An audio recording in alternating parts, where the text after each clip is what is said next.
Good afternoon, everyone. My name is Osman Khan. I work for ITS Squared.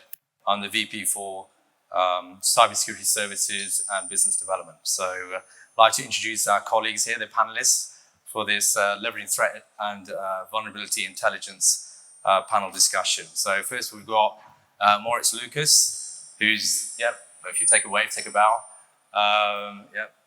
He's the Director of Intelligence Solutions at Intel 471. We have Andrew Dillon, Senior Solutions Consultant from Anomaly. Thank you. And we have Nasser Sadiq, who's the Regional Manager for Middle East and Africa at Rapid7. Assalamu alaikum. Basically, in terms of the session, the flow of the session is I'm going to briefly give you definitions of cyber threat intelligence from a Gartner and a SANS perspective. Thank you very much. We've done the intros for the guys, so that's great. Now, you never go amiss by quoting Gartner, right? Gartner definitions are brilliant, right? But they're very comprehensive and difficult to digest from my perspective. So anyway, this is Gartner's definition for threat intelligence. Like I said, it's a bit of a mouthful.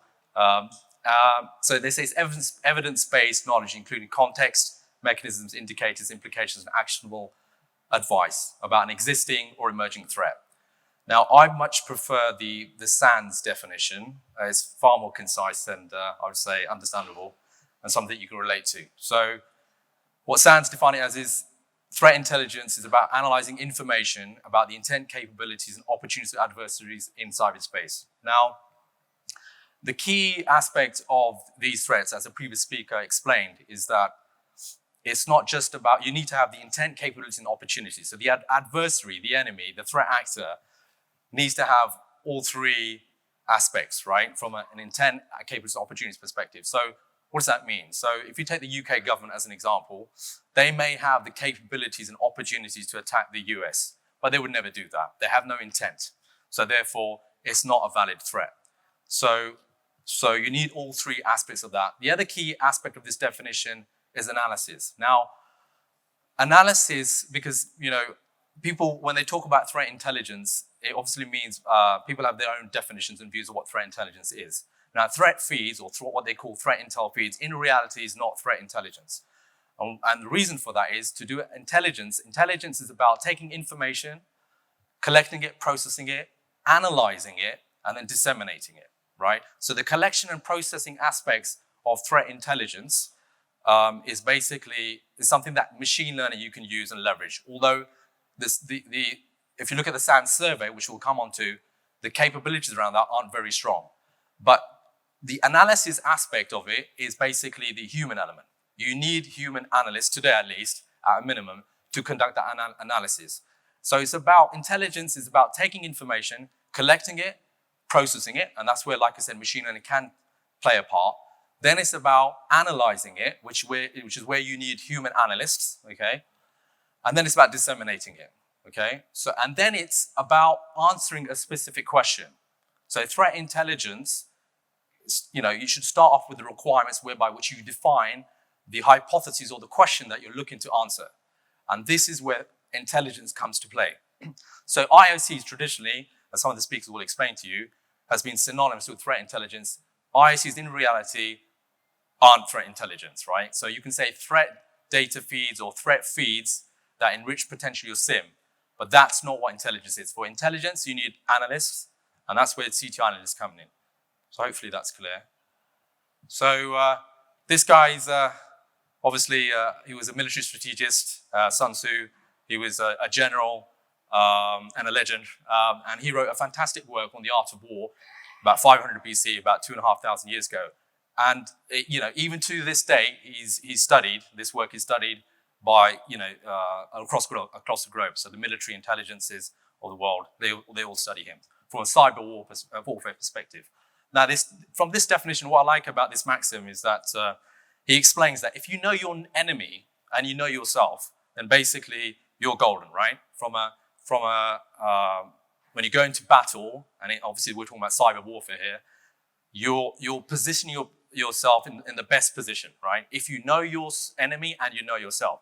What do we mean by knowing your enemy? This is where threat intelligence comes in, right?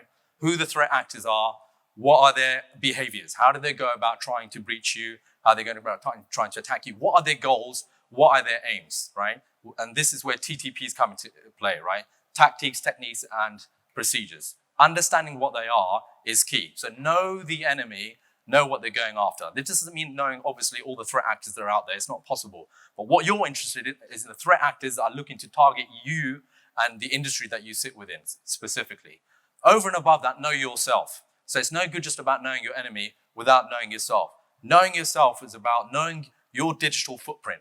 What assets that you have that are exposed to potential threat actors that are interested in compromising those assets. So know yourself is also very key. Having both of those aspects, and then like I said, then you're golden. Now, if you know yourself, he says, but not the enemy, then for every victory gained, you will also suffer defeat. So it's good that you know your enemy, but if you don't know, for yourself, sometimes you'll be compromised, and others you may get away with it. And then finally, he says, if you neither know your enemy or know yourself, then you're in a losing battle, right? You're hosed, as they say. So a survey was released by SANS recently, August 2019. So I encourage everyone who's in cyber threat intelligence to read this and digest this report. I'll speak about some of the key findings. This is about so basically they questioned about 585 odd folks across SOC analysts, incident response, and the CISOs and the like. And these are some of the findings that we found. So the efficacy of cyber threat intelligence, 80%. So how effective is cyber threat intelligence in helping you become more secure, being able to detect and respond to attacks? Over 80% have basically stated that it's key to doing that, and they've demonstrated that. So the value of cyber threat intelligence is proven from that perspective. 17% say basically, it's unknown, they're not sure. Now, what SANS recommends from their perspective is that to try and address that 17% is make sure that you capture requirements from these folks. One of the key aspects of a successful cyber threat intelligence program is making sure you capture the requirements from the key stakeholders, right? That includes the SOC analyst, the vulnerability analyst, your incident response team, but also your senior stakeholders, the CISO and the CIO and the C-suite. They are all key to that, and even the CFO, like I said, including the C-suite. So capturing the requirements from the key stakeholders from a strategic and from an operational and tactical perspective is crucial for that. Now, I'm not going to go through all these slides because we need to get into the panel discussion, but there's a few other slides that I'll just quickly go over.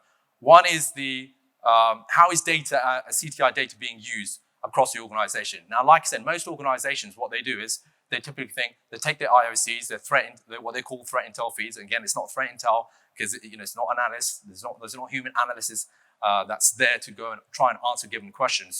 So what you will find here, as an example here, is these are all the facets or aspects within an organization that should look to leverage threat intelligence, right? So you're looking at risk management, you're looking at user education, information security awareness. How much of us are actually taking in threat intelligence that's used to answer specific questions? For example, what are the threats to my given business units? And what are the threat actors that are trying to target our assets? Those kind of questions should be fed into these various aspects of your organization, vulnerability management, so on and so forth. So you can see there's about 18 plus different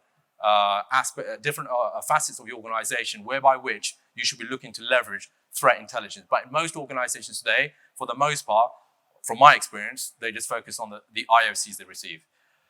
The usefulness of CTI. So for anyone who suspects that it's just a waste of money or it's not adding value to the organization, like I said, the first slide showed over 80% determined that it is of value. And in terms of the value that it brings to bear, you can see there are a number of areas here, including detecting unknown threats, but preventing breaches. You can see there over 69% overall of the 585 folks surveyed has confirmed that preventing breaches is one of the key aspects of cyber threat intelligence. That's enabled them to do that. Above that, preventing business outage, which is typically linked to breaches as well. And finally, reducing exposure of sensitive data.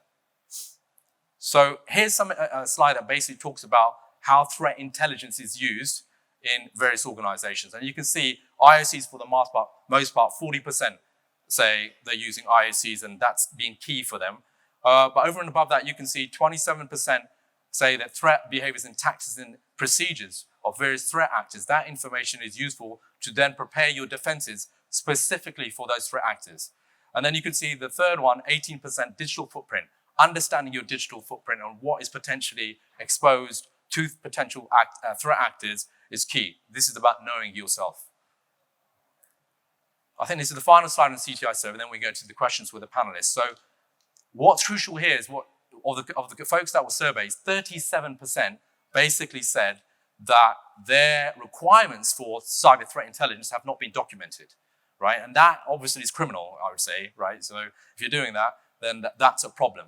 So you should basically speak to your various stakeholders, understand what the threats that they're interested in, whereby which they're expecting cyber intelligence, threat intelligence, to answer questions related to their potential threats, right? So it could be from a C-suite perspective, which business unit specifically are a potential target for a given threat actor, right? So the best way to position it is to frame it as a question and then have the threat analyst collect, process, analyze, and then disseminate that threat intelligence data, threat intelligence reports that basically answers those given questions. So frame your requirements as questions, but speak to the various stakeholders in your organization.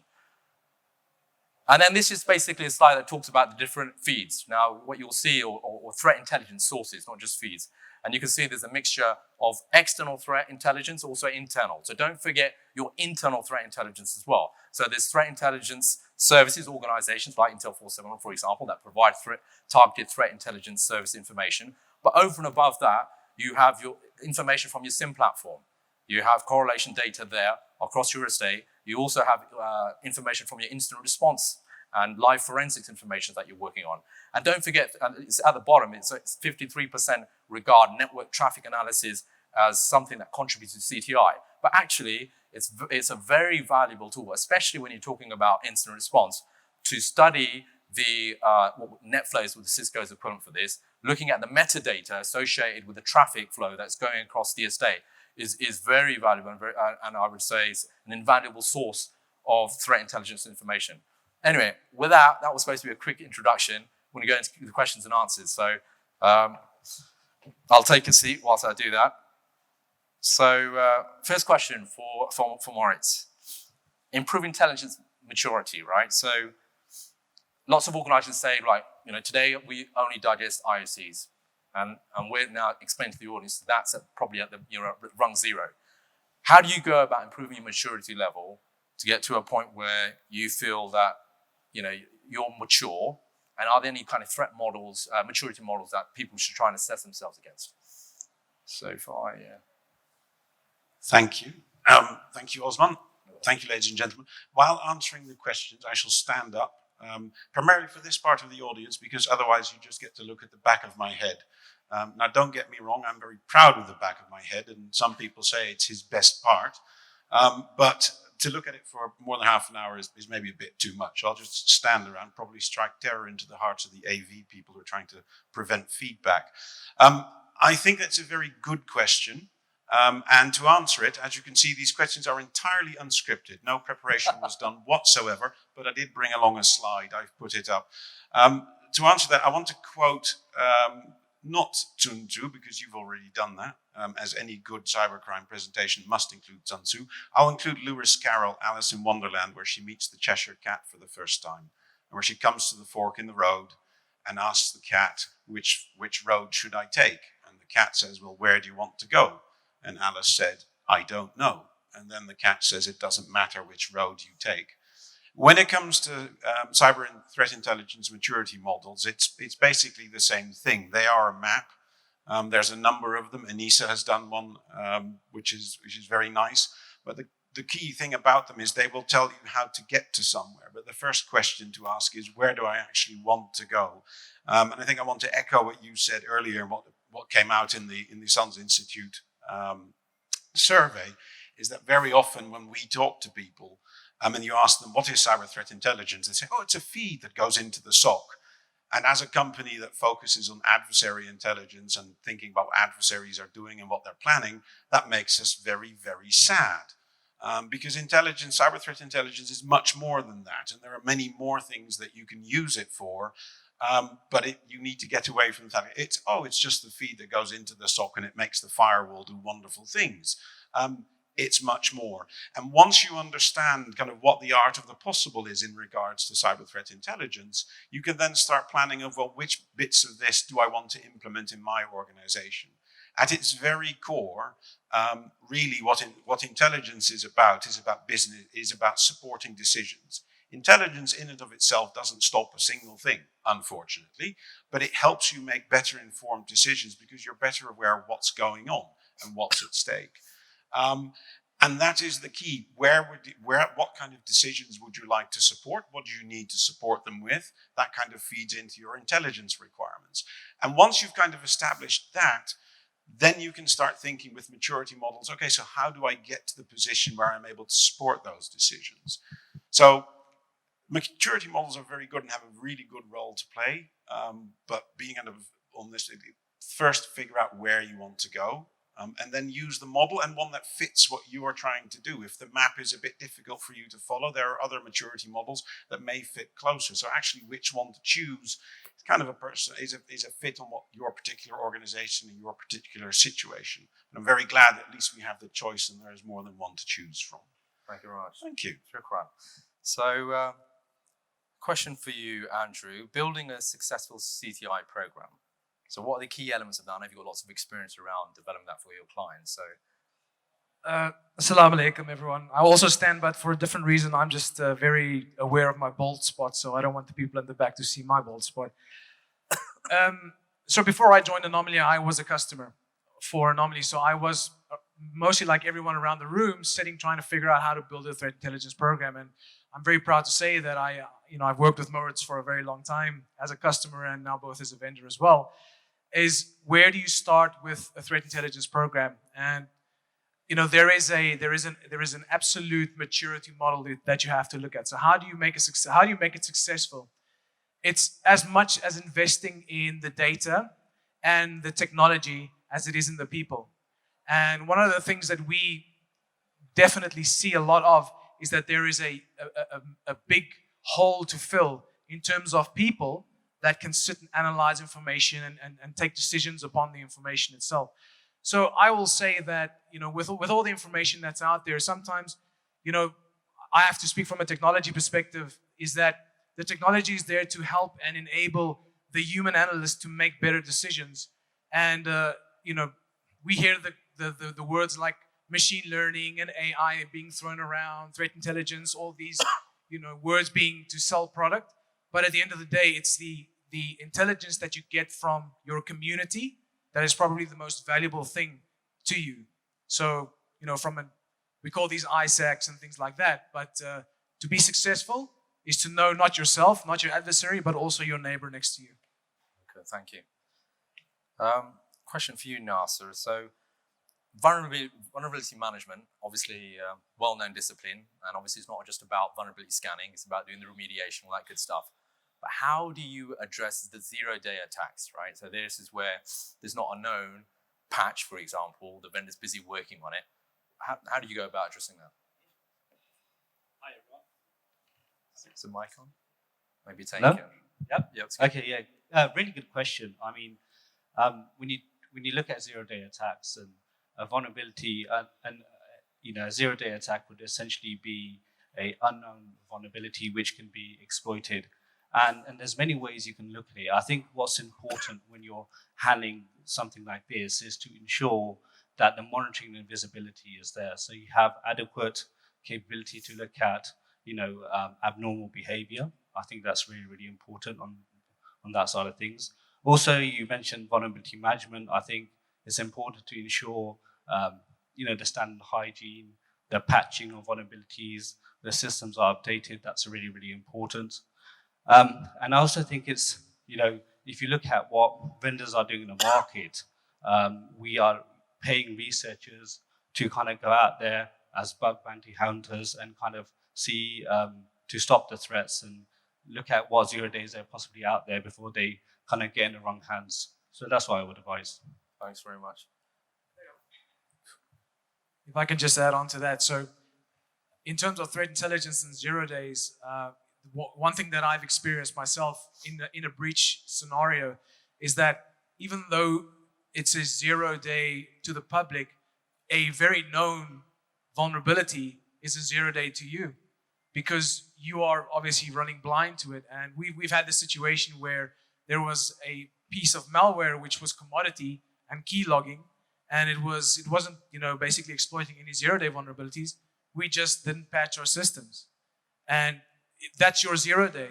If you're not patching, you are open to a 0 day which is maybe 5-7 years old. So at the end of the day, it comes back to the hygiene that you mentioned.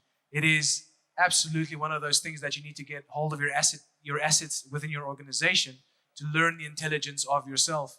And it just, it's a big loop that keeps repeating itself. Yeah, absolutely. Yeah. So interesting point. I mean, I guess just to add to that, I think things like making sure your systems are hardened as well, so you're not exposed to any potential threats, enable things like DEP, DEP, and secure hardened standards, configuration reviews obviously are key as well. But like you said, in many cases, they don't have to exploit the 0 day attacks because we're not doing a good enough job in patching our systems, right? Okay, thank you, Nasser and Andrew. If I can just, I'll just Sure. really quickly add to that. Yeah. One is there's a need an enormous focus on the 0 day, because we all imagine we get hit by the 0 day. The unfortunate truth, ladies and gentlemen, is that 90% of the breaches and attacks happen with known vulnerabilities. It's not a 0 day. And that goes into how the patch management is very important.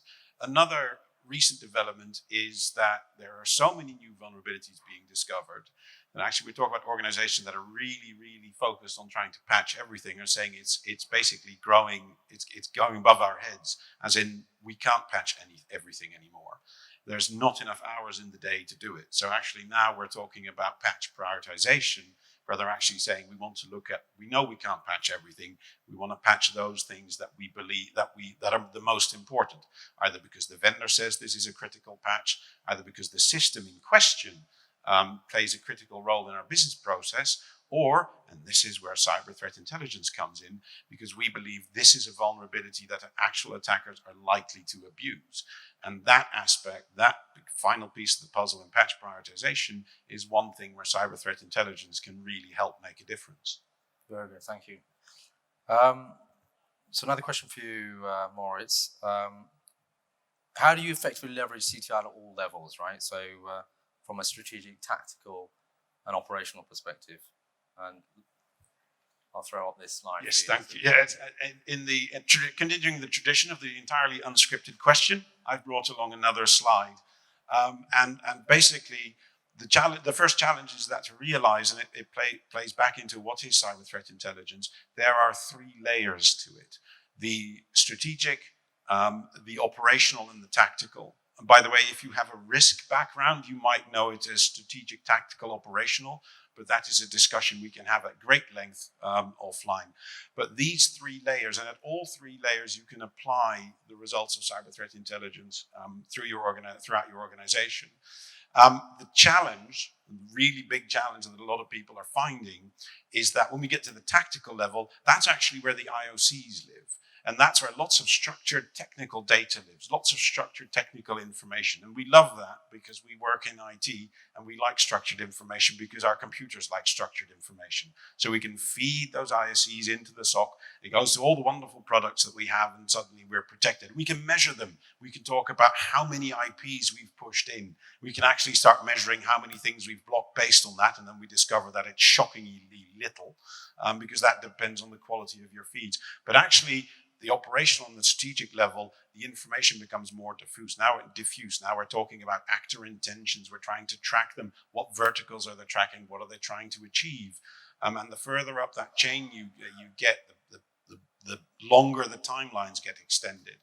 But this is where some of the real value lies. Again, if you're applying it throughout the organization, a lot of the focus is on, we're trying to mitigate, we're trying to help prevent the attack, we're trying to stop it in its tracks. But actually, you can do quite a lot about the attack happening in the first place. So I'll give you an example, spending time with companies who have online websites that still just use usernames and passwords.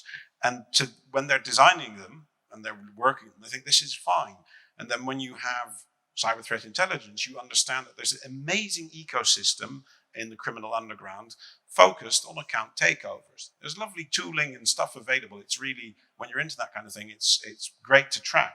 But it means that these kinds of decisions on how to build secure systems, the basic what's acceptable changes over time, and really internet-facing systems with usernames and passwords nowadays, you really need to think twice. And that's at that strategic layer when you're designing and building systems, when you're creating your minimum and base standards, we're trying to prevent incidents from happening in the first place, where that kind of knowledge can really feed in. So basically, to summarize, there's the 3 layers, and using it at the higher layers takes a lot of effort, but there's an enormous amount of value to be gained there. But it's moving away from the SOC and actually thinking about, in the very design and conception of systems, you can help. Again, it's about supporting decisions. You can help support people to make better decisions. Thank you. Thank you. Very good.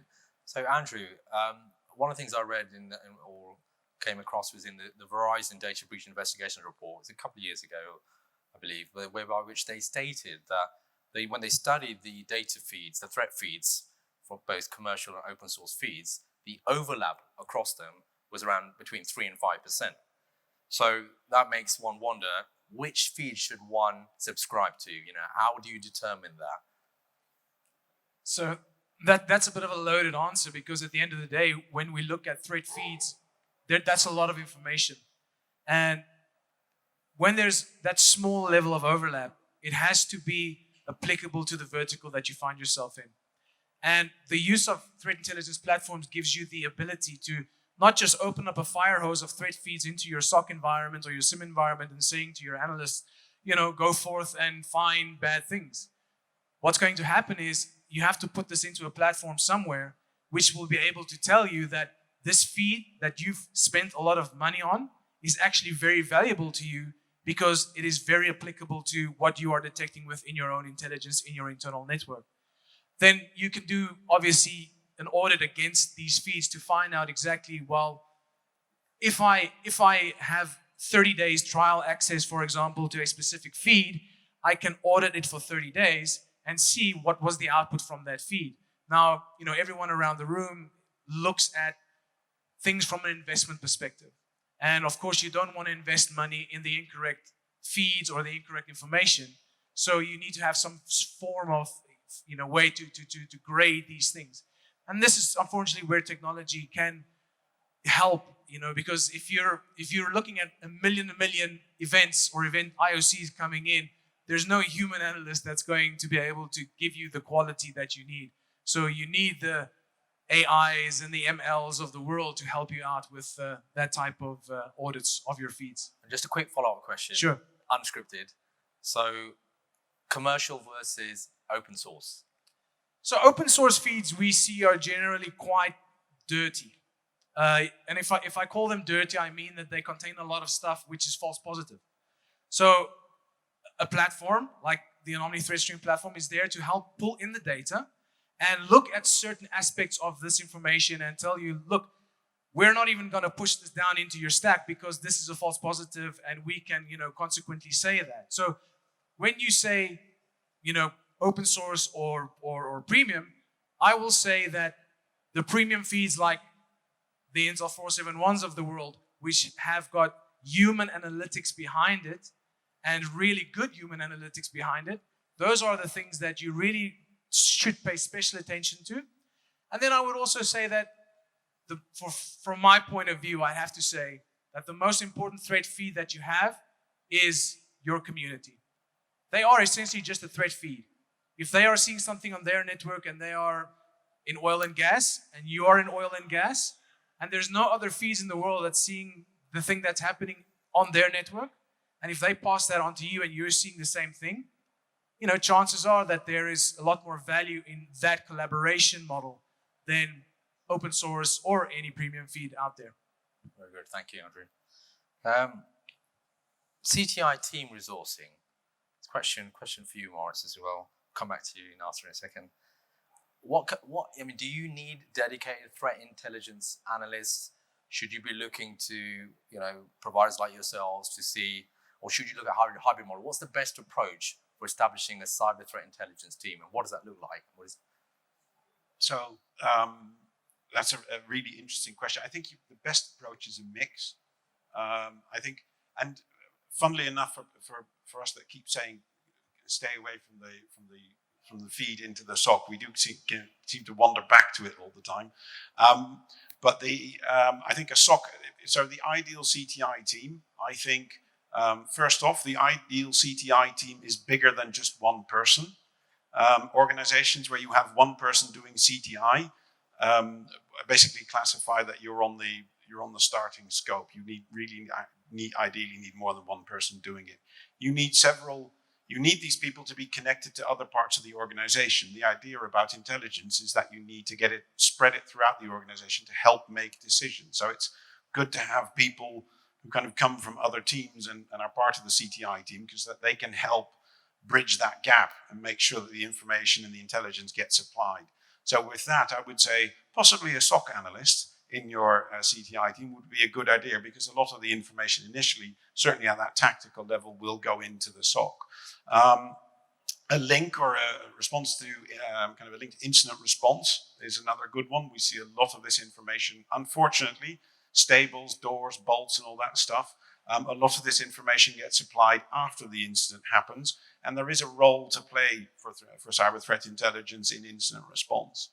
And then I would say it would also be ideal to have a dedicated cyber threat intelligence analyst, and that would be someone with that kind of background. And what I mean by that is a good intelligence analyst. People who come from information security aren't necessarily the best intelligence analysts. It is an entirely different discipline. It is a discipline of kind of taking in lots of different sources of information, judging the reliability, figuring out and using that to piece together a puzzle of what is actually going on, and then accurately communicating that to someone. Someone who's come from an IT security background doesn't necessarily have the skill set for that. So a dedicated Intel analyst with that kind of background would be my next addition to the team. And then just basically more people.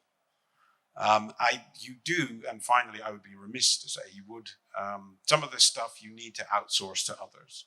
If you're thinking about tracking everything that is out there as an organization, that takes enormous amount of resources, and actually it doesn't make sense to do that all by yourself while the guy next to you is doing the same.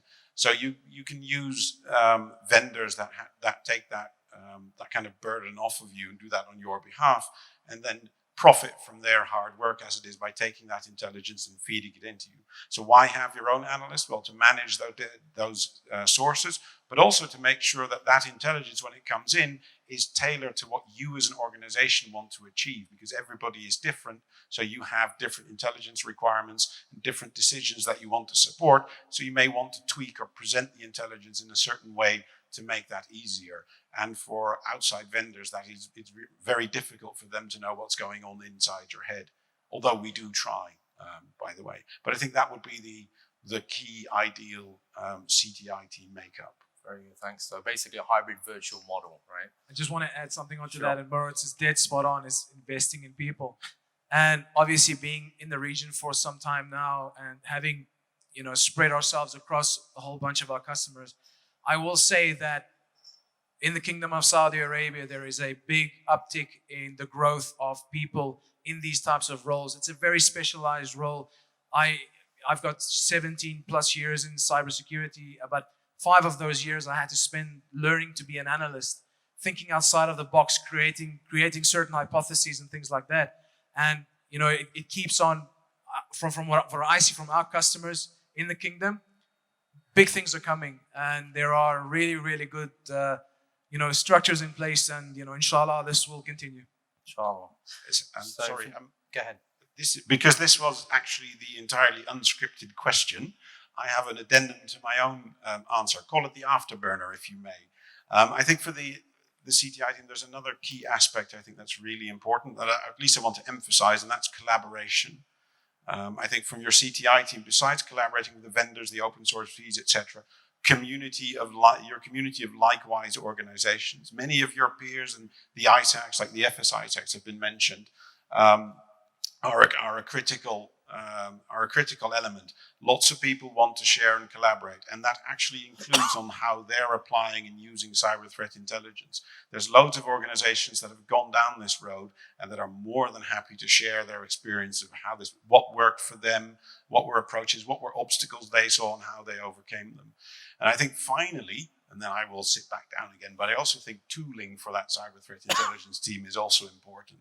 I think when you're taking in a multitude of feeds and sources, and in the end comparing it with your own data, your own telemetry that comes off of your own infrastructure, if you're just going to have the CTI analysts go and compare and do that thing, they are quite likely to drown in data very quickly. So I think that's certainly a role where having a tip come in and take some of that heavy lifting off of you to basically do all that comparison and actually see which sources are credible and what matches up with what you're seeing internally is another key aspect. So some tooling to it for a CTI team also wouldn't be a bad idea, I would imagine.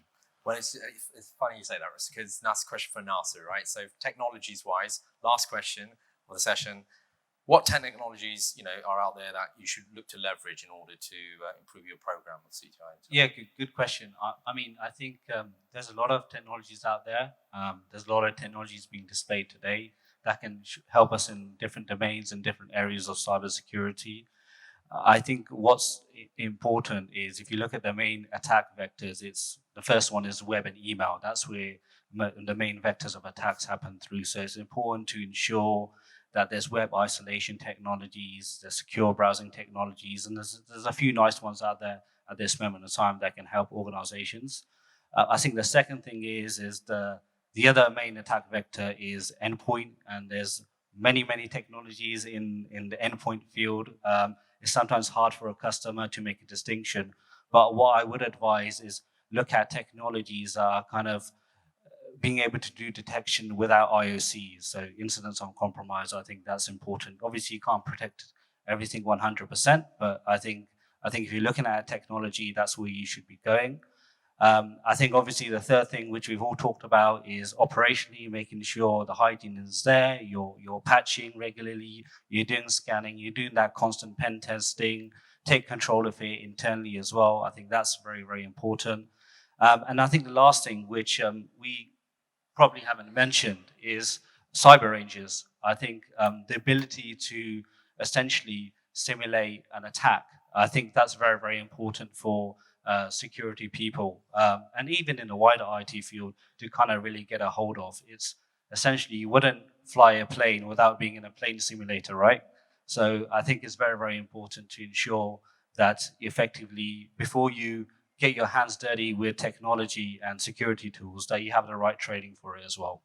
Thank you very much. And obviously you spoke about tips already. So that's a wrap, unfortunately. I have other questions, but we've run out of time. So obviously for the audience, if you feel free to badger these guys, they're all next door, so as I am. So thank you very much for the panelists and the audience. Thank you. Thank you. Shukran, everyone. Shukran.